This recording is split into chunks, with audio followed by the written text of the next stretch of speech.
Severe grade of ಇದ್ದಾಗ blood transfusion ಯಾವಾಗ anaemic ಆಗ್ತಾರೆ, ಈಗ ಕ್ರಾನಿಕ್ ಡಿಫಿಷಿಯನ್ಸಿ ಇದ್ದಾಗ ಬ್ಲಡ್ ಟ್ರಾನ್ಸ್ಫ್ಯೂಷನ್ ಮಾಡ್ಬೋದು. ಅಕ್ಯೂಟ್ ಬ್ಲಡ್ ಲಾಸಿಗೆ ಆಕ್ಸಿಡೆಂಟ್ಸ್ ಆಗ್ಬೋದು.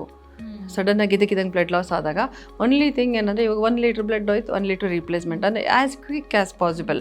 ಎಷ್ಟೋ ಒಂದು ಕಾರಣಗಳಿಂದ, ಇಲ್ಲ ಹೈಜೀನ್ ಸರಿಯಾಗಿಲ್ಲದೆ ಅಥವಾ ಡೆಫಿಷಿಯನ್ಸಿ, ಮಲ್ಟಿವಿಟಮಿನ್ ಡೆಫಿಷಿಯನ್ಸಿಯಿಂದ ಇಮ್ಯುನಿಟಿ ಕಡಿಮೆ ಇದು ಇನ್ಫೆಕ್ಷನ್ಸ್ ಆಗ್ಬೋದು. Chronic disorders, chronic kidney diseases, chronic infections. ಇವಾಗ ತಮಗೆಲ್ಲ ಗೊತ್ತಿದೆ, ಕೋವಿಡ್-19 ಬಂದಾಗ ಸಿವಿಯರ್ ಇನ್ಫೆಕ್ಷನ್ಸ್ ಎಲ್ಲ ಇದ್ದಾಗ ಬೇರೆ ಪ್ಯಾರಲಲ್ ಇನ್ಫೆಕ್ಷನ್ಸ್ ಜಾಸ್ತಿ ಆಗ್ತಾಯಿತ್ತು. ಇದಕ್ಕಿದಂಗೆ ಟಯರ್ಡ್ನೆಸ್, ತುಂಬ ವೀಕ್ನೆಸ್ ಅಂತ ಅನಿಸ್ತಾ ಇರುತ್ತೆ. ಸ್ವಲ್ಪ ದೂರ ಜೋರಾಗಿ ನಡೆದ್ರೂ ಉಸಿರಾಟ ಕಷ್ಟ ಆಗ್ತಾ ಇರುತ್ತೆ, ಬ್ರೆತ್ಲೆಸ್ನೆಸ್ ಇರ್ತಾರೆ.